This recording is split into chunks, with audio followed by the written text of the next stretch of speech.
ಈಗ ಬೆಂಗಳೂರು ವಾಸಕ್ಕೆ ಸೂಕ್ತವಾದ ನಗರ ಅಲ್ಲ, ಅನ್ಲಿವಬಲ್ ಸಿಟಿ ಆಗಿದೆ. 2010ರಲ್ಲಿ 26 ಡಿಗ್ರೀಸ್ ಆಯಿತು ಸೆಲ್ಸಿಯಸ್. ಇವತ್ತು 34ರಿಂದ 37 ಡಿಗ್ರಿ ಸೆಲ್ಸಿಯಸ್ ಆಗಿದೆ.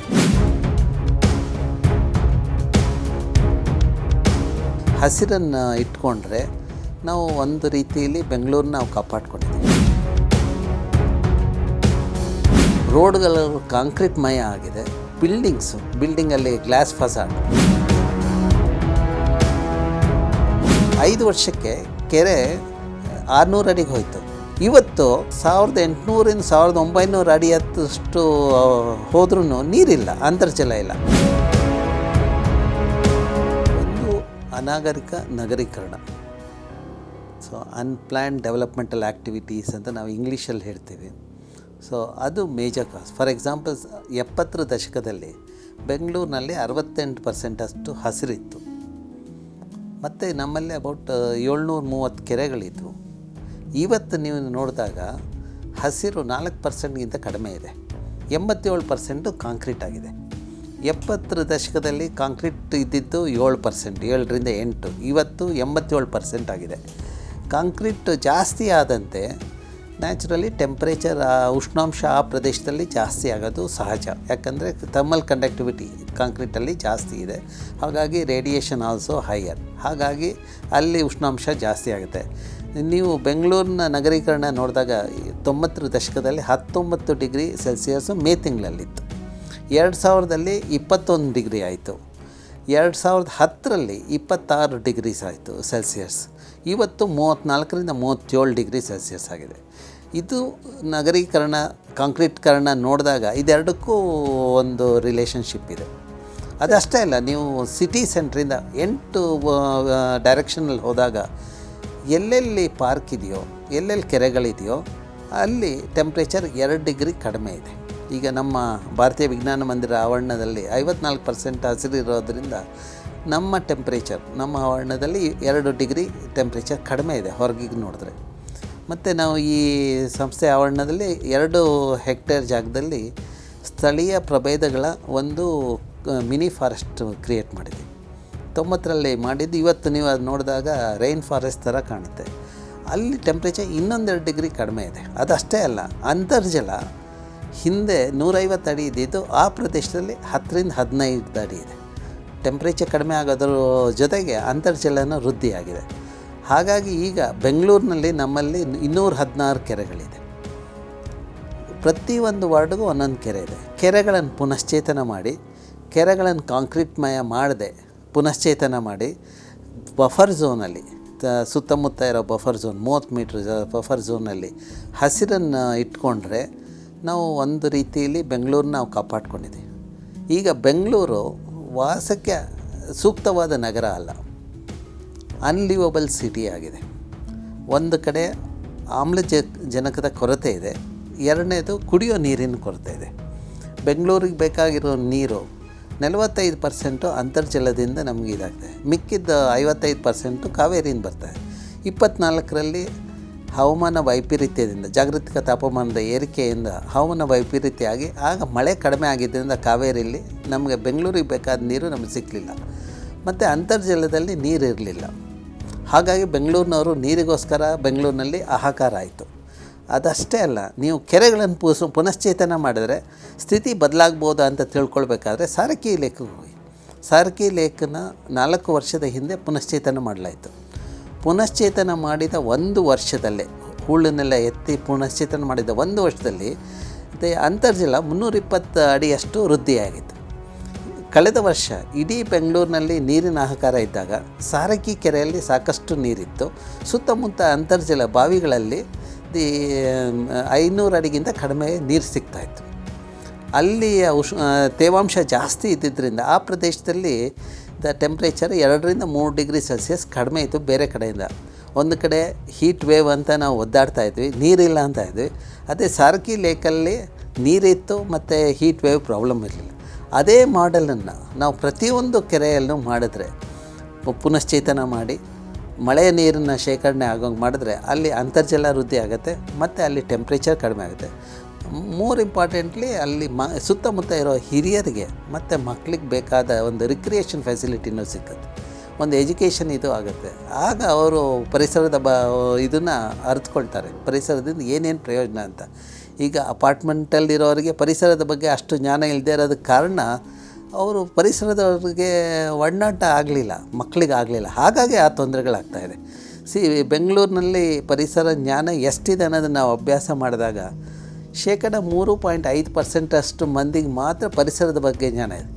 96% ಮಂದಿಗೆ ಪರಿಸರದ ಜ್ಞಾನ ಇಲ್ಲದೆ ಇರೋದ್ರಿಂದನೇ ನಮ್ಮ ರಸ್ತೆಗಳು ಕಸಮಯ ಆಗಿದೆ, ಕೆರೆಗಳು ಕಲುಷಿತ ಆಗಿದೆ, ರೋಡ್ಗಳು ಕಾಂಕ್ರೀಟ್ಮಯ ಆಗಿದೆ, ಎಲ್ಲಿ ನೋಡೋದು ಕಾಂಕ್ರೀಟ್. ಮತ್ತು ಬಿಲ್ಡಿಂಗಲ್ಲಿ ಗ್ಲಾಸ್ ಫಸಾಡ್ ಗಾಜಿನ ಹೊದಿಕೆ ಹಾಕಿದಾಗ ಅದರಿಂದನೂ ರೇಡಿಯೇಷನ್ ಜಾಸ್ತಿ ಆಗಿ ಅಲ್ಲೂ ಸುತ್ತಮುತ್ತ ಉಷ್ಣಾಂಶ ಜಾಸ್ತಿ ಆಗಿದೆ. ಅಷ್ಟೊಂದೇ ಅಲ್ಲ, ಆ ಬಿಲ್ಡಿಂಗಲ್ಲಿ ಎಷ್ಟು ಎಲೆಕ್ಟ್ರಿಸಿಟಿ ಕನ್ಸಂಪ್ಷನ್ ಆಗುತ್ತೆ ಅನ್ನೋದನ್ನು ನಾವು ಅಭ್ಯಾಸ ಮಾಡಿದಾಗ ನಾರ್ಮಲ್ ಬಿಲ್ಡಿಂಗಲ್ಲಿ ಎಲ್ಲಿ ಹಸಿರು ಗಾಜಿನ ಹೊದಿಕೆ ಇಲ್ಲದೆ ಇರೋದು, ಹಸಿರು ಹೊದಿಕೆ ಇರೋ ಬಿಲ್ಡಿಂಗಲ್ಲಿ ಒಂದು ವರ್ಷಕ್ಕೆ ಒಬ್ಬನಿಗೆ 700ರಿಂದ 1200 ಯೂನಿಟ್ ಎಲೆಕ್ಟ್ರಿಸಿಟಿ ಬೇಕಿದ್ದರೆ ಈ ಗಾಜಿನ ಹೊದಿಕೆ ಇರೋ ಬಿಲ್ಡಿಂಗಲ್ಲಿ 14,000ರಿಂದ 17,000 units of electricity per year per person. ಅಂದರೆ 10 ಪಟ್ಟು ಜಾಸ್ತಿ ಆಗಿದೆ. 10 ಪಟ್ಟು ಜಾಸ್ತಿ ಎಲೆಕ್ಟ್ರಿಸಿಟಿ ಕನ್ಸಂಪ್ಷನ್ ಅಂದರೆ ಅದನ್ನು ಉತ್ಪಾದನೆ ಮಾಡುವಾಗ ಇಂಗಾಲದ ಡೈಆಕ್ಸೈಡ್ ಜಾಸ್ತಿ ಇಂಗಾಲದ ಡೈಆಕ್ಸೈಡ್ ಜಾಸ್ತಿ ಉತ್ಪನ್ನ ಆದಾಗ ನಾವು ಗ್ಲೋಬಲ್ ವಾರ್ಮಿಂಗ್ಗೆ ಅನುವು ಮಾಡಿಕೊಟ್ಟಂಗೆ ಆಗುತ್ತೆ. ಹಾಗಾಗಿ ಚೇಂಜಸ್ ಇನ್ ಕ್ಲೈಮೇಟ್ ಆಗುತ್ತೆ. ಅಂದರೆ ನಮ್ಮದು ನಗರೀಕರಣ ಸೂಕ್ತವಾದ ನಗರೀಕರಣ ಅಲ್ಲ, ಅದನ್ನು ನಾವು ಅರ್ಥಕೊಳ್ಬೇಕಾಗಿದೆ. ಒಂದು ನಗರೀಕರಣ ಅನಿವಾರ್ಯ ಅಲ್ಲ. ನಗರ ಜನರು ವಾಸ ಮಾಡುವ ನಗರ ಕಟ್ಟುವುದು ಪ್ರತಿಯೊಬ್ಬ ಅಧಿಕಾರಿ ಮತ್ತು ರಾಜಕಾರಣಿಯ ಕರ್ತವ್ಯ. ಅಲ್ಲಿ ಬೇಕಾದ ಹಸಿರು, ಅಲ್ಲಿ ಬೇಕಾದ ಆಮ್ಲಜನಕ, ಅಲ್ಲಿ ಬೇಕಾದ ನೀರಿನ ಇದನ್ನು ನೋಡ್ಕೊಳ್ಳೋದು ಆ ಪ್ರದೇಶದ ಉಸ್ತುವಾರಿ ತಗೊಂಡಿರೋ ಅಧಿಕಾರಿಯ ಒಂದು ಕರ್ತವ್ಯ. ಅನಿವಾರ್ಯ ಯಾರಿಗಿದೆ ಇದು? ನಮ್ಮ ಕಾಮನ್ ಮ್ಯಾನ್ಗಲ್ಲ ಅನಿವಾರ್ಯ. ಒಂದು ಯಾವುದೇ ಪ್ರದೇಶದಲ್ಲಿ ಕಾನೂನಿನ ಪ್ರಕಾರ 33% ಹಸಿರು ಇರಬೇಕು ಅಂತ ಭಾರತ ಸರ್ಕಾರ ಕಾನೂನು ಹೇಳುತ್ತೆ. ಯಾವುದೇ ದೇಶ ಇದು ನೋಡಿದ್ರು 33% ಇರುತ್ತೆ. ಯಾಕಂದರೆ 33% ಹಸಿರಿದ್ದಾಗ ನಮ್ಮಲ್ಲಿ ಉತ್ಪನ್ನ ಆಗೋದು ಇಂಗಾಲ ಡೈಆಕ್ಸೈಡ್ ಹೀರ್ಕೊಳ್ಳೋ ಸಾಮರ್ಥ್ಯ ಇದರಲ್ಲಿರೋದ್ರಿಂದ ಅಲ್ಲಿ ಆಮ್ಲಜನಕನೂ ಅಲ್ಲಿ ಜನಕ್ಕೆ ಬೇಕಾಗಿರೋ ಆಮ್ಲಜನಕ ದೊರಕೋದ್ರಿಂದ ಅಲ್ಲಿನ ಭಾವನೆ ಕಡಿಮೆ ಮಾಡ್ಬೋದು ಅನ್ನೋದು ಒಂದು ಇದ್ರ ಮೇಲೆ ಅವ್ರು ಇದು ಅದಷ್ಟೇ ಅಲ್ಲ, ಈಗಿನ ನಗರೀಕರಣ ನೀವು ನೋಡಿದಾಗ ಇದು ದುರಂತದ ನಗರೀಕರಣ. ವಾಟರ್ ಅರ್ಬನಿಸಮ್ ಅಂತ ನಾವು ಇಂಗ್ಲೀಷಲ್ಲಿ ಹೇಳ್ತೀವಿ. Absence of water urbanism has led to this problem. ಅಂದರೆ ವಾಟರ್ ಅರ್ಬನಿಸಮ್ ಅಂದರೆ ನಿಮ್ಮ landscape, porous to paved landscape ನೀವು ಮಾಡಿದಾಗ ಇದೆಲ್ಲ ತೊಂದರೆಗಳು ಶುರುವಾಗುತ್ತೆ. ಪೋರಸ್ ಅಂದರೆ ನೀವು ಹಸಿರಿದ್ದಾಗ ಮತ್ತು ಕೆರೆಗಳಿದ್ದಾಗ ಲ್ಯಾಂಡ್ಸ್ಕೇಪ್ಗೆ ನೀರನ್ನು ಹೀರೋ ಸಾಮರ್ಥ್ಯ ಇರುತ್ತೆ, ನೀರು ಹಿಡಿದಿಟ್ಕೊಳ್ಳೋ ಸಾಮರ್ಥ್ಯ ಇರುತ್ತೆ. ಹಾಗಾಗಿ ಅಂತರ್ಜಲ ನಿಮಗೆ ಹಿಂದೆ ಬೆಂಗಳೂರಿನಲ್ಲಿ ಮಲೇಶ್ವರದಲ್ಲಿ ಎಲ್ಲ ಕಡೆ 100 ಅಡಿಗೆ ಸಿಗ್ತಾಯಿತ್ತು. ಆ ಕೆರೆಗಳನ್ನು ತೆಗೆದ್ರ ಮೇಲೆ 5 ವರ್ಷಕ್ಕೆ ಕೆರೆ 600 ಅಡಿಗೆ ಹೋಯಿತು. ಇವತ್ತು 1800ರಿಂದ 1900 ಅಡಿ ಹತ್ತಷ್ಟು ಹೋದ್ರೂ ನೀರಿಲ್ಲ, ಅಂತರ್ಜಲ ಇಲ್ಲ. ಇದು ಬೆಂಗಳೂರಿನವ್ರಿಗೆ ಬೀಳ್ತಾ ಇರೋ ಹೊಡೆತ. ನೀರಿಲ್ಲದ ನಗರ, ಆಮ್ಲಜನಕದ ನಗರ ಆದಾಗ ಈ ಅನಿವಾರ್ಯದ ನಗರೀಕರಣ ಯಾಕೆ ಬೇಕಿದೆ ನಮಗೆ? ಈಗ ನೀವು ನೋಡಿದಾಗ ರಸ್ತೆ ಡಾಂಬರೀಕರಣ ಇರ್ಬೋದು ಅಥವಾ ಕಾಂಕ್ರೀಟ್. ಈ ಕಾಂಕ್ರೀಟು ಒಂದು ರೀತಿಯ ದುರಂತನೇ ನಮ್ಮ ಸರ್ಕಾರದವ್ರು ಮಾಡ್ತಾ ಇರೋದು. ಪ್ರತಿಯೊಬ್ಬ ಅಧಿಕಾರಿಯು ಅದರಲ್ಲಿ ಸಿಕ್ಕೋ 45%ಇಂದ ಕಾಂಕ್ರೀಟ್ಕರಣ ಮಾಡಲಿಕ್ಕೆ ಅಲ್ಲಿಯ ಸ್ಥಳೀಯ ರಾಜಕಾರಣಿ ಮತ್ತು ಅಧಿಕಾರಿಗಳ ಒಂದು ಕೈವಾಡ ಅಲ್ಲಿರುತ್ತೆ. ಬಟ್ ಅವ್ರು ಮಾಡ್ತಾ ಇರೋ ಅನಾಹುತ ಏನು ಅಂದರೆ, ಆ ರೀತಿ ಮಾಡಿದಾಗ ಅಲ್ಲಿರುವ ರಸ್ತೆಯ ಮರಗಳನ್ನು ತೆಗೆಯೋದು ಮತ್ತು ಕಾಂಕ್ರೀಟ್ಕರಣ ಮಾಡಿದಾಗ ಅಲ್ಲಿಂದ ಆಗೋ ರೇಡಿಯೇಷನಿಂದ ಅಲ್ಲಿ ಲೋಕಲ್ ಇದು ಅರ್ಬನ್ ಹೀಟ್ ಐಲ್ಯಾಂಡ್ ಅಂತ ಅಲ್ಲಿ ಜಾಸ್ತಿ ಇದಾಗುತ್ತೆ. ಅಂದರೆ ಅಲ್ಲಿಯ ಉಷ್ಣಾಂಶ ಜಾಸ್ತಿ ಇದಾಗ್ತಾಯಿದೆ. ಅಂದರೆ ಅಲ್ಲಿ ಹಸಿರು ಇದ್ದಾಗ ಮತ್ತು ತೇವಾಂಶ ಇದ್ದಾಗ ಉಷ್ಣಾಂಶ ಹೀರ್ಕೊಳ್ಳೋ ಸಾಮರ್ಥ್ಯ ಆಗಿರುತ್ತೆ. ಇಲ್ಲೇನಾಗುತ್ತೆ ಅಂದರೆ ಇಲ್ಲಿ ರಿಫ್ಲೆಕ್ಟ್ ಆಗುತ್ತೆ, ರೇಡಿಯೇಟ್ ಆಗುತ್ತೆ. ಹಾಗಾಗಿ ಅಲ್ಲಿ ಶೇಖರಣೆ ಆಗುತ್ತೆ ಮತ್ತು ರೇಡಿಯೇಟ್ ಆಗೋದ್ರಿಂದ ಅಲ್ಲಿ ಟೆಂಪ್ರೇಚರ್ ಜಾಸ್ತಿ ಆಗುತ್ತೆ. ಹಾಗಾಗಿ ಆ ಪ್ರದೇಶದಲ್ಲಿ ಅರ್ಬನ್ ಹೀಟ್ ಐಲ್ಯಾಂಡ್ ಆಯಿತು. ನಾವು ಅದನ್ನೇ 8 ಡೈರೆಕ್ಷನಲ್ಲಿ ಹೋದಾಗ ಎಲ್ಲೆಲ್ಲಿ ಕಾಂಕ್ರೀಟ್ ಜಾಸ್ತಿ ಆಗಿದೆಯೋ ಅಲ್ಲಿ ಅಟ್ಲೀಸ್ಟ್ 3ರಿಂದ 4 ಡಿಗ್ರಿ ಟೆಂಪ್ರೇಚರ್ ಜಾಸ್ತಿ ಇದೆ.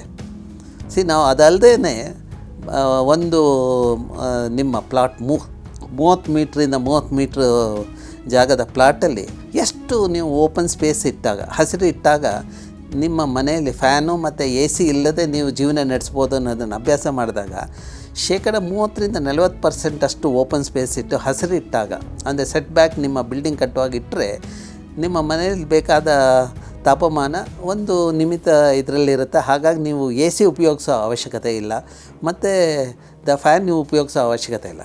ಈಗ ನನ್ನ ಸ್ನೇಹಿತರು ಕೆಲವೊಂದು ಕಡೆ ಮನೆ ಕಟ್ಟಿದ್ದಾರೆ, ಸುತ್ತಮುತ್ತ 30-40% ಅಷ್ಟು ಹಸಿರು ಇಟ್ಕೊಂಡಿದ್ದಾರೆ. ಹಾಗಾಗಿ ಅವ್ರ ಮನೆಯಲ್ಲಿ ಎ ಸಿ ಯೂಸ್ ಮಾಡ್ತಾಯಿಲ್ಲ.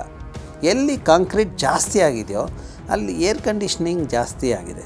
ಅದರಿಂದ ಎಲೆಕ್ಟ್ರಿಸಿಟಿ ಕನ್ಸಂಪ್ಷನ್, ವಿದ್ಯುತ್ ಇದು ಕನ್ಸಂಪ್ಷನ್ ಜಾಸ್ತಿ ಆಗ್ತಾಯಿದೆ. ಅದರಿಂದ ಏನು ಜಾಗೃತ ತಾಪಮಾನದಲ್ಲಿ ಏರಿಕೆ ಆಗೋದು ಸಹಜ. ಯಾಕಂದರೆ ಇಂಗಾಲದ ಡೈಆಕ್ಸೈಡ್ ಹೊರಹೊಮ್ಮೋದ್ರಿಂದ ಜಾಗೃತ ತಾಪಮಾನ ಏರಿಕೆ ಆಗ್ತಾಯಿದೆ. ಅದರಿಂದ ಹವಾಮಾನ ವೈಪರೀತ್ಯ ಆಗ್ತಾಯಿದೆ.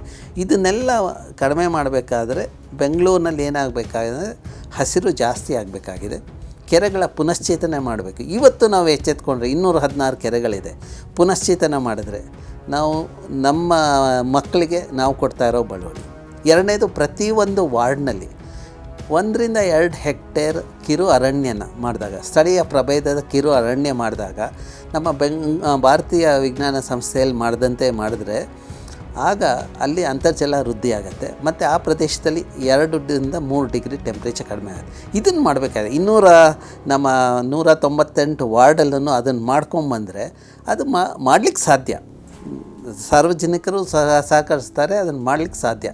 ಈಗ ನೀವು ರಸ್ತೆ ಕಟ್ಟಬೇಕಾದ್ರೆ, ಫ್ಲೈಓವರ್ ಮಾಡಬೇಕಾದ್ರೆ ಅಕ್ವೈರ್ ಮಾಡ್ತೀರ ಲ್ಯಾಂಡ್. ಅದೇ ರೀತಿ 2 ಹೆಕ್ಟೇರು ಒಂದು ಪ್ರತಿ ಪ್ರದೇಶದಲ್ಲಿ ಅಕ್ವೈರ್ ಮಾಡಿಕೊಂಡು ಕಿರು ಅರಣ್ಯ ಮಾಡಬಹುದು.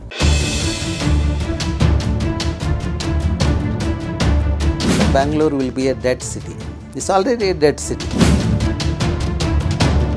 ಏರ್ ಕಂಡೀಷನಲ್ಲಿ ಮಕ್ಕಳು ಮಲ್ಗೋಕ್ಕೆ ಸಾಧ್ಯನೇ ಇಲ್ಲ, ವಯಸ್ಸಾದವರಿಗೆ ಕಷ್ಟ.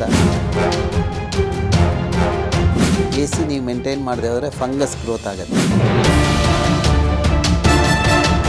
ಎಲೆಕ್ಟ್ರಿಸಿಟಿ ಜಾಸ್ತಿ ಆಗೋದು ಒಂದು ಕಡೆ, ಆದರೆ ಇನ್ನೊಂದು ಹೆಲ್ತ್ಗೆ ಭಾಳ ಎಫೆಕ್ಟ್ ಆಗುತ್ತೆ. ಡೆವಲಪ್ಮೆಂಟ್ ಫಾರ್ ಹೂಮ್ ಅಂತ ನಾನು ಕ್ವಶನ್ ಮಾಡ್ತೀನಿ. Development at what cost? ನಾವು ಯಾವುದೇ ಪ್ರದೇಶ ಅಭ್ಯಾಸ ಮಾಡಬೇಕಾದ್ರೆ ನಮಗೆ ರಿಮೋಟ್ ಸೆನ್ಸಿಂಗ್ ಡೇಟಾ ಸಿಕ್ಕತ್ತೆ. ಅಂದರೆ ಅದು ಇದರಿಂದ ಸ್ಯಾಟಲೈಟಿಂದ ತೊಗೊಂಡಿರೋ ಪಿಕ್ಚರ್. ಅದು ವೇರಿಯಸ್ ಬ್ಯಾಂಡ್ಸ್ ಇರುತ್ತೆ. ಒಂದು ವಿಸಿಬಲ್ ಬ್ಯಾಂಡಲ್ಲಿ ಸಿಕ್ಕತ್ತೆ, ಗ್ರೀನ್, ರೆಡ್, ಇನ್ಫ್ರಾರೆಡ್ ಮತ್ತು ಥರ್ಮಲ್ ಬ್ಯಾಂಡ್. ಈ green, red, infrared, near infrared ಬ್ಯಾಂಡಲ್ಲಿ ಸಿಕ್ಕಿದ್ರಿಂದ ನಾವು ಹಸಿರು ಹೊದಿಕೆ ಏನಾಗಿದೆ ಅದರದ್ದು ಅಭ್ಯಾಸ ಮಾಡ್ತೇವೆ. ಅದಕ್ಕೆ ಲ್ಯಾಂಡ್ ಯೂಸ್ ಅನಾಲಿಸಿಸ್ ಅಂತ ಹೇಳ್ತೇವೆ. ಎರಡನೇದು ಥರ್ಮಲ್ ಡೇಟಾದಿಂದ ಅದೇ landscape temperature, LST, the surface temperature, landscape surface temperature ನೀವು ಕ್ವಾಂಟಿಫೈ ಮಾಡ್ಬೋದು. ಅಂದರೆ ಪ್ರತಿಯೊಂದು ಪ್ರದೇಶದಲ್ಲಿ 1 ಪಿಕ್ಸೆಲ್, ಅಂದರೆ ಅದು 30 ಮೀಟರ್ ಬೈ 30 ಮೀಟ್ರಲ್ಲಿ ಆ ಪ್ರದೇಶದಲ್ಲಿ ಉಷ್ಣಾಂಶ ಎಷ್ಟಿದೆ ಅನ್ನೋದು ತಿಳಿಯುತ್ತೆ. ಅದನ್ನು ನಾವು ಪ್ರತಿಯೊಂದು ಪಿಕ್ಸೆಲ್ಗೆ ಇಡೀ ಬೆಂಗಳೂರು 748 ಸ್ಕ್ವೇರ್ ಕಿಲೋಮೀಟರ್ಗೆ ಅಭ್ಯಾಸ ಮಾಡಿದಾಗ ಯಾವ್ಯಾವ ಪಿಕ್ಸೆಲಲ್ಲಿ ತಾಪಮಾನ ಜಾಸ್ತಿ ಇದೆ ಅನ್ನೋದು ತೋರಿಸುತ್ತೆ. ಯಾವುದೇ ಪ್ರದೇಶದಲ್ಲಿ ಹೆಚ್ಚಿನ ತಾಪಮಾನ ಇದ್ದು ಸುತ್ತಮುತ್ತ ಕಡಿಮೆ ಇದ್ದಾಗ ಆ ಪ್ರದೇಶನ ಒಂದು ಉಷ್ಣಾಂಶದ ದ್ವೀಪ ಅಂತ ಹೇಳ್ತೀವಿ, ಅಥವಾ ಅರ್ಬನ್ ಹೀಟ್ ಐಲ್ಯಾಂಡ್ ಅಂತ ಹೇಳ್ತೀವಿ. ಸೊ ಹಾಗಾಗಿ ಆ ಪ್ರದೇಶದಲ್ಲಿ ತಾಪಮಾನ ಜಾಸ್ತಿ ಆಗೋದ್ರಿಂದ ಒಂದು ಆತಂಕದ ವಿಷಯ ಅಂದರೆ ವೆಕ್ಟರ್ ಬೋರ್ನ್ ಡಿಸೀಸಸ್ ಜಾಸ್ತಿ ಆಗುತ್ತೆ, ಅಂದರೆ ಕಂಟೇಜಿಯಸ್ ಡಿಸೀಸಸ್ಸು. ಅದರಿಂದ ಚಿಕನ್ ಗುನಿಯಾ, ಡೆಂಗು ಆ ರೀತಿಯ ತೊಂದರೆಗಳು ಜಾಸ್ತಿ ಆಗುತ್ತೆ. ಯಾಕಂದರೆ ಉಷ್ಣಾಂಶ ಜಾಸ್ತಿ ಆದಾಗ, ಅಲ್ಲಿಯ ವಾತಾವರಣದಲ್ಲಿ ಕಲುಷಿತ ಜಾಸ್ತಿ ಇದ್ದಾಗ ಸಾಧಾರಣವಾಗಿ ಅಲ್ಲಿ ಮಸ್ಕಿಟೋ ಆ ರೀತಿಯ ವೆಕ್ಟರ್ಸು ಜಾಸ್ತಿ ಆಗುತ್ತೆ. ಹಾಗಾಗಿ ಅಲ್ಲಿ ಆ ಡಿಸೀಸಸ್ ಇದಾಗುತ್ತೆ. ಈಗ ಬೆಂಗಳೂರಿನಲ್ಲಿ ಕಣ್ಣಿನ ರೋಗ ಅಥವಾ ಬೇರೆ ಯಾವುದೇ ರೋಗ ನೀವು ನೋಡಿದಾಗ, ಗ್ಯಾಸ್ಟ್ರೋ ಇದೆ, ಎಲ್ಲನೂ ನೀರಿಗೆ ಮತ್ತು ಹವಾಮಾನಕ್ಕೆ ಸೀಮಿತವಾಗುತ್ತೆ. ಏರ್ ಕಂಡೀಷನ್ ಮಾಡೋದ್ರಿಂದ, ಅಂದರೆ ಹವಾ ನಿಯಂತ್ರತೆ ನೀವು ಮಾಡೋದ್ರಿಂದ, ನೀವು ಹೇಳಿದರೆ ಬೆಂಗಳೂರಿನಲ್ಲಿ ಎಲ್ಲರೂ ಯೂಸ್ ಮಾಡ್ತಾಯಿದ್ದಾರೆ. ಬಟ್ ಕೆಲವರು ಅವರ ಮನೇನ ಕಟ್ಟುವಾಗ, ಅವರು ಬುದ್ಧಿವಂತರ ಕಟ್ಟಿದಾಗ ಸುತ್ತಮುತ್ತ 30-40% ಓಪನ್ ಸ್ಪೇಸ್ ಇಟ್ಟಾಗ ಅವ್ರ ಮನೆಯಲ್ಲಿ ಫ್ಯಾನು ಅಥವಾ ಎ ಸಿ ಇಲ್ಲದೆ ಇರೋದು ಕಂಡು ಬಂದಿದೆ. ನಾವು ಕೆಲವೊಮ್ಮೆ ನಮ್ಮ ಸ್ನೇಹಿತರ ಮನೆಗೆಲ್ಲ ಹೋದಾಗ ನಾವು ನೋಡಿದ್ದೀವಿ. ಸೊ ಹಾಗಾಗಿ ಮನೆ ಕಟ್ಟುವಾಗ ನಾವು ಅದು ಸ್ವಲ್ಪ ಎಚ್ಚೆತ್ತು ಮಾಡಿದ್ರೆ ನಾವು ಅಲ್ಲಿ ಉಷ್ಣಾಂಶನ ನಾವು ಕಂಟ್ರೋಲ್ ಮಾಡಬಹುದು. ಹಾಗಾಗಿ ನಮಗೆ ಎ ಸಿಯ ಅನುಕೂಲತೆ ಇಲ್ಲ. ಈಗ ಈವನ್ ಕೆಲವೊಂದು ಪ್ರದೇಶದಲ್ಲಿ ಸಂಜಯ್ ನಗರ ಇಲ್ಲೆಲ್ಲ ನನ್ನ ಸ್ನೇಹಿತರಿದ್ದಾರೆ, ಅವ್ರ ಮನೇಲಿ ಎ ಸಿ ಇಲ್ಲ, ಯಾಕಂದರೆ ಅವರು ಓಪನ್ ಸ್ಪೇಸ್ ಇಟ್ಕೊಂಡಿದ್ದಾರೆ. ಈ ಕಾಂಕ್ರೀಟ್ ಬಾಕ್ಸ್ಗಳು ಅಪಾರ್ಟ್ಮೆಂಟ್ಗಳು ಆದಾಗ ನ್ಯಾಚುರಲಿ ಅದು ಉಷ್ಣಾಂಶ ಜಾಸ್ತಿ ಆದಾಗ ನೀವು ಫ್ಯಾನು ಅಥವಾ ಎ ಸಿಗೆ ಇದಾಗುತ್ತೆ. ನ್ಯಾಚುರಲ್ ಏರಲ್ಲಿ ನೀವು ಮಲ್ಕೊಂಡಾಗ ಮತ್ತು ಫ್ಯಾನಲ್ಲಿ ಮಲಗಿದಾಗ ಅಥವಾ ಏರ್ ಕಂಡೀಷನಲ್ಲಿ ಮಲಗಿದಾಗ, ಒಂದು ಏರ್ ಕಂಡೀಷನಲ್ಲಿ ಮಕ್ಕಳು ಮಲಗೋಕ್ಕೆ ಸಾಧ್ಯನೇ ಇಲ್ಲ, ವಯಸ್ಸಾದವರಿಗೆ ಕಷ್ಟ. ಯಾಕಂದರೆ ಅಲ್ಲಿರುವ ಎ ಸಿ ನೀವು ಮೇಂಟೈನ್ ಮಾಡದೆ ಹೋದರೆ ಫಂಗಸ್ ಗ್ರೋತ್ ಆಗುತ್ತೆ, ಅದರಿಂದ ಅದು ಶ್ವಾಸಕೋಶ ರಿಲೇಟೆಡ್ ಪ್ರಾಬ್ಲಮ್ ಶುರು ಆಗುತ್ತೆ. ಮತ್ತು ಎಲೆಕ್ಟ್ರಿಸಿಟಿ ಜಾಸ್ತಿ ಆಗೋದು ಒಂದು ಕಡೆ, ಆದರೆ ಇನ್ನೊಂದು ಹೆಲ್ತಿಗೆ ಭಾಳ ಎಫೆಕ್ಟ್ ಆಗುತ್ತೆ.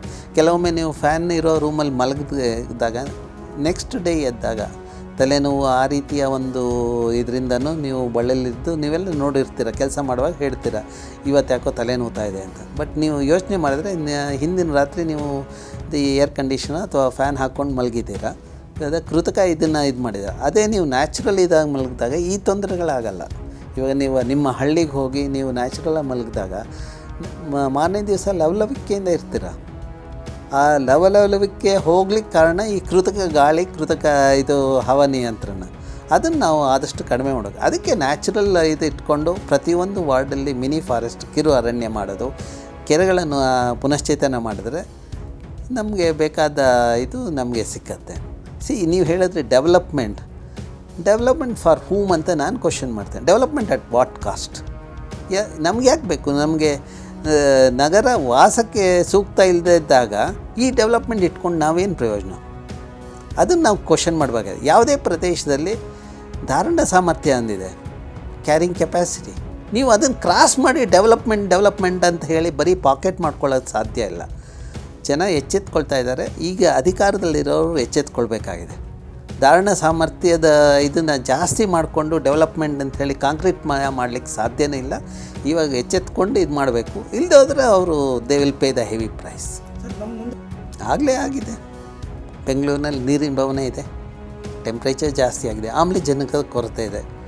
ಸ್ವಲ್ಪ ಮಧ್ಯವಯಸ್ಕರು ಮತ್ತು ವಯಸ್ಸಾದವರು ಆಮ್ಲಜನಕ ಸಿಲಿಂಡ್ರ್ ಉಪಯೋಗಿಸ್ತಾ ಇದ್ದಾರೆ. ಇದೆಲ್ಲ ದುರಂತದ ಸೂಚನೆ ಅಲ್ವಾ ಇದು? ಅದನ್ನು ನಾವು ಎಚ್ಚೆತ್ಕೊಳ್ಬೇಕಾಗಿದೆ. ಮತ್ತು ನಮ್ಮ ಮಕ್ಕಳಿಗೆ ನಾವು ಚಿಕ್ಕವರಿದ್ದಾಗ ನಾವು ವಾಟರ್ ಬಾಟ್ಲ್ ಯೂಸ್ ಮಾಡಲಿಲ್ಲ. ಇವತ್ತೇನಾಗ್ತಾಯಿದೆ, ನಾವು ವಾಟರ್ ಬಾಟ್ಲು ತೊಗೊಂಡೋದೆ. ಮುಂದೆ ನಮ್ಮ ಮಕ್ಕಳು ಅಥವಾ ಮರಿ ಮಕ್ಕಳು ಇದು ಶಾಲೆಗೆ ಹೋಗಬೇಕಾದ್ರೆ ಆಕ್ಸಿಜನ್ ಸಿಲಿಂಡರ್ ಇಟ್ಕೊಂಡು ಹೋಗಬೇಕಾದ ಒಂದು ಇದು ಬಂದರೆ, ತಂದೆ ತಾಯಿ ಬ್ಯಾಂಕಲ್ಲಿ ದುಡ್ಡಿರಬಹುದು, ಮತ್ತು ಮಕ್ಕಳು ಆಮ್ಲಜನಕದ ಒಂದು ಬಾಟ್ಲ್ ಇಟ್ಕೊಂಡು ಹೋಗಬೇಕಾದ್ರೆ ಅದೆಂತಹ ಡೆವಲಪ್ಮೆಂಟ್? ಆ ನಗರೀಕರಣ ನಮಗೆ ಬೇಕಾಗಿಲ್ಲ. ನಾವು ಎಚ್ಚೆತ್ಕೊಂಡು ಕ್ವಶನ್ ಮಾಡಬೇಕಾಗಿದೆ. ಬೆಂಗಳೂರನ್ನ ಧಾರಣ ಸಾಮರ್ಥ್ಯ ಕ್ರಾಸ್ ಆಗಿದೆ, ನಮಗೆ ಬೆಂಗಳೂರನ್ನ ಡಿಕಂಜೆಸ್ಟ್ ಮಾಡಿ ಅಂತ. ಅದನ್ನು ನಾವು ಆಗ್ರಹ ಮಾಡಿದಾಗ ಬೆಂಗಳೂರಿನವ್ರಿಗೆ ಬೇಕಾದ ಪರಿಸರ, ಬೆಂಗಳೂರಿನವ್ರಿಗೆ ಬೇಕಾದ ಒಂದು ಎನ್ವೈರ್ಮೆಂಟ್ ನಮಗೆ ಸಿಕ್ಕತ್ತೆ. ಇಲ್ಲದೆ ಹೋದರೆ Bangalore will be A dead city. It's already A dead city.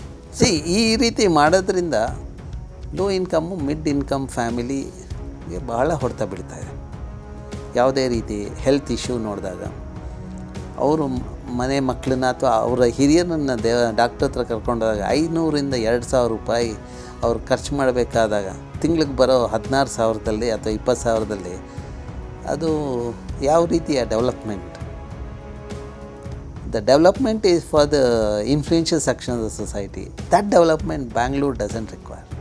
ನಾವು ಚೈನಾದ ಬಗ್ಗೆ ಬಹಳ ಕೆಟ್ಟದಾಗಿ ಮಾತಾಡ್ತೀವಿ. ನಾನು ಚೈನಾದಲ್ಲೂ ಕೆಲಸ ಮಾಡ್ತಾಯಿದ್ದೀನಿ. ಚೈನಾದ ಬೀಜಿಂಗಲ್ಲಿ ಪ್ರದೂಷಣ ಜಾಸ್ತಿ ಆಗಿತ್ತು 8-10 ವರ್ಷದ ಹಿಂದೆ.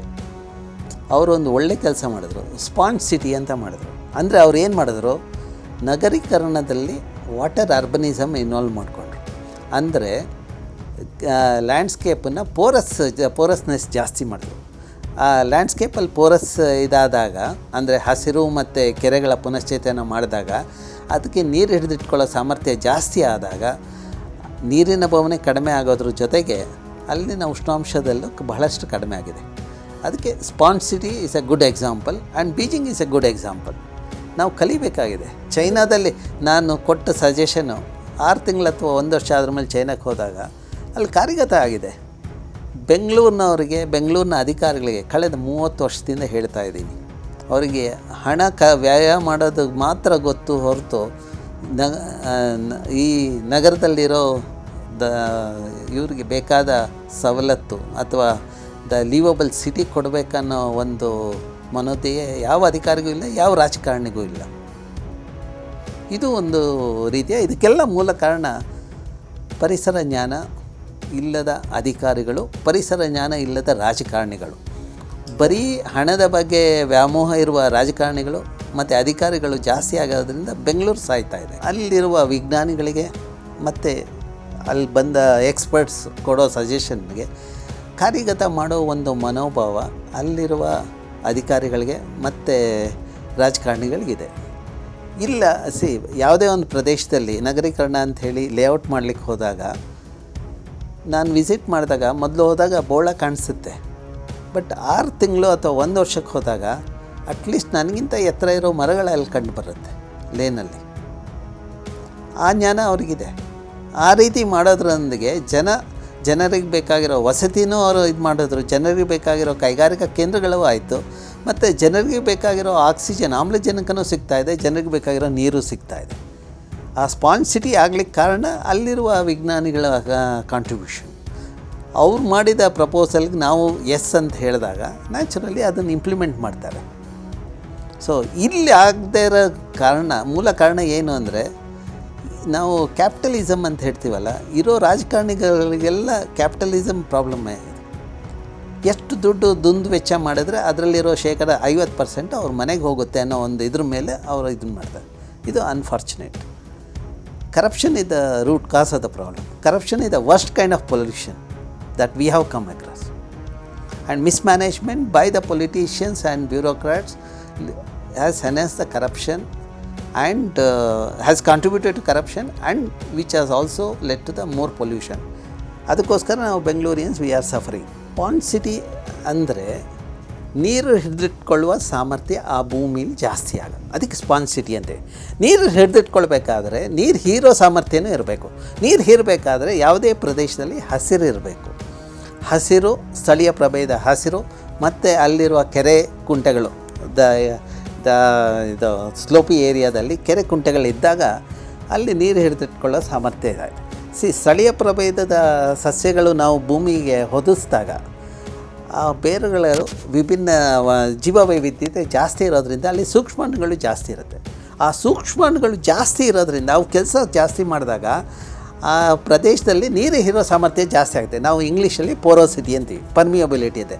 ಆ ಪೋರೋಸಿಟಿ ಪರ್ಮಿಯಬಿಲಿಟಿ ಜಾಸ್ತಿ ಆದಾಗ ನೀರು ಹಿಂಗುತ್ತೆ. ನೀರು ಹಿಂಗಿದಾಗ ಫಸ್ಟ್ ಅಂತರ್ಜಲ ವೃದ್ಧಿ ಆಗುತ್ತೆ, ನೆಕ್ಸ್ಟು ವ್ಯಾಡೋ ಝೋನು ಜಾಸ್ತಿ ಆಗುತ್ತೆ. ಹಾಗಾಗಿ ಮಳೆಗಾಲದಲ್ಲಿ ನೀರು ಶೇಖರಣೆ ಅಲ್ಲಿ ಆಗುತ್ತೆ. ಹಾಗಾಗಿ ಅಲ್ಲಿ ನೀರು ಶೇಖರಣೆ ಆದಾಗ 4 ತಿಂಗಳು ಮಳೆ ಬಂದಾಗ ಸಾಕಷ್ಟು ನೀರು ಶೇಖರಣೆ ಆದಾಗ ಮಳೆ ಆದ್ರ ಮೇಲೆ ಮಿಕ್ಕಿದ 8 ತಿಂಗಳಲ್ಲಿ ಇಲ್ಲಿ ಶೇಖರಣೆ ಆದ ನೀರು ಕೆರೆ ಕುಂಟೆ ಮತ್ತು ನದಿಗಳಿಗೆ ಬರುತ್ತೆ. ಹಾಗಾಗಿ ವರ್ಷವಿಡೀ ನೀರು ಸಿಕ್ಕತ್ತೆ. ಆ ನೀರನ್ನು ಹಿಡಿದಿಟ್ಕೊಳ್ಳೋ ಸಾಮರ್ಥ್ಯ ಆ ಭೂತಾಯಿಗೆ ನಾವು ಇದು ಮಾಡಿಕೊಟ್ಟಾಗ ಅದಕ್ಕೆ ಆ ಪ್ರದೇಶಕ್ಕೆ ಸ್ಪಾಂಜ್ ಸಿಟಿ ಅಥವಾ ಸ್ಪಾಂಜ್ ರೀಜನ್ ಅಂತ ನಾವು ಕರಿತೇವೆ. ಅದನ್ನು ಮಾಡಬೇಕು. ಅದಕ್ಕೆ ನಮ್ಮ ಅಧಿಕಾರಿಗಳು, ಪರಿಸರ ಜ್ಞಾನ ಇಲ್ಲದ ಅಯೋಗ್ಯರು ಅದ್ರ ಬಗ್ಗೆ ಸ್ವಲ್ಪ ಒತ್ತು ಕೊಟ್ಟು ಅದನ್ನು ಮುಂದೆ ಮಾಡಬೇಕು. ಬೆಂಗಳೂರು ವಾಸ ಮಾಡಲಿಕ್ಕೆ ಸೂಕ್ತವಾದ ನಗರ ಮಾಡಿಕೊಡೋದು ಈಗಿನ ಅಧಿಕಾರಿಗಳು, ರಾಜಕಾರಣಿಗಳ ಕರ್ತವ್ಯ. ಬೆಂಗಳೂರಿಗೆ ಟನಲ್ ರೋಡ್ ಬೇಕಾಗಿಲ್ಲ, ಬೆಂಗಳೂರಿಗೆ ಕಾಂಕ್ರೀಟ್ ರೋಡ್ ಬೇಕಾಗಿಲ್ಲ. ಬೆಂಗಳೂರಿಗೆ ಇನ್ನು ಮುಂದೆ ನಮ್ಮ ಕೈಗಾರಿಕೆ ಬೆಂಗಳೂರಿಗೆ ಬೇಕಾಗಿರೋದು Bangalore has to be liveable city. ಒಂದು ಹೀಟ್ ವೇವ್ ಜಾಸ್ತಿ ಆದಾಗ ನ್ಯಾಚುರಲಿ ನಿಮ್ಮ ವರ್ಕಿಂಗ್ ಎಫಿಷಿಯನ್ಸಿ ಕಡಿಮೆ ಆಗುತ್ತೆ. ಒಂದು, ನೀವು ಹೊರಗಡೆ ಹೋಗಿ ಬಂದಾಗ ತಲೆನೋವು ಆ ರೀತಿಯ ತೊಂದರೆಗಳು. ಎರಡನೇದು, ಮನೇಲಿದ್ದಾಗ ಅಥವಾ ಆಫೀಸ್ನಲ್ಲಿದ್ದಾಗ AC ಮತ್ತು ಫ್ಯಾನ್ ಉಪಯೋಗಿಸೋದ್ರಿಂದ ಎಲೆಕ್ಟ್ರಿಸಿಟಿ ಕನ್ಸಂಪ್ಷನ್, ವಿದ್ಯುತ್ ಜಾಸ್ತಿ ಕನ್ಸಂಪ್ಷನ್. ಹಾಗಾಗಿ ಇಂಗಾಲದ ಡೈಆಕ್ಸೈಡ್ ಇನ್ನೂ ಜಾಸ್ತಿ ಆದಾಗ ಜಾಗೃತಿಕ ತಾಪಮಾನ ಏರಿಕೆ ಆಗುತ್ತೆ, ಹವಾಮಾನದಲ್ಲಿ ವೈಪರೀತ್ಯ ಆಗುತ್ತೆ. ಸೊ ಅದನ್ನೆಲ್ಲ ಕಡಿಮೆ ಮಾಡಬೇಕಾದ್ರೆ ನಾನು ಹಿಂದೆ ಹೇಳಿದಾಗೆ ಹಸಿರು ಮತ್ತು ಇದು ಸ್ಪಾಂಜ್ ಇದು ಮಾಡ್ಕೊಳ್ಬೇಕಾಗಿದೆ. ಸೊ ಅದನ್ನು ನಾವು ಮಾಡಬೇಕಾಗಿದೆ. ಕಾಂಕ್ರೀಟ್ಕರಣ ಆದಷ್ಟು ನಾವು ಕಡಿವಾಣ ಹಾಕಬೇಕಾಗಿದೆ. ಈಗ ಬೆಂಗಳೂರು ಯಾರಿಗೆ ಬೇಕು? ಬೆಂಗಳೂರು ಜನಸಾಮಾನ್ಯರಿಗೆ ಬೇಕಾಗಿರೋದು. ನಮ್ಗೆ ವಾಸ ಮಾಡಲಿಕ್ಕೆ ಸೂಕ್ತವಾದ ನಗರ ನಮಗೆ ಬೇಕು. ಸೂಕ್ತ ನಗರ ಅಂದರೆ ಬೇಕಾದ ನೀರು, ಬೇಕಾದ ಗಾಳಿ, ಸರಿಯಾದ ಉಷ್ಣಾಂಶ ನಮ್ಮ ಪ್ರದೇಶದಲ್ಲಿ ಇರಬೇಕು.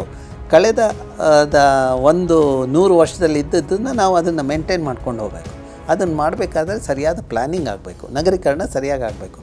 ಈಗ ನಾವು ಮಾಡಬೇಕಾದ ಇಷ್ಟೇ, ನಾವು ಸರ್ಕಾರಕ್ಕೆ ಆಗ್ರಹ ಮಾಡಬೇಕಾಗಿರೋದು enough is enough, decongest Bangalore, we cannot cross the carrying capacity of the region ಅಷ್ಟೇ.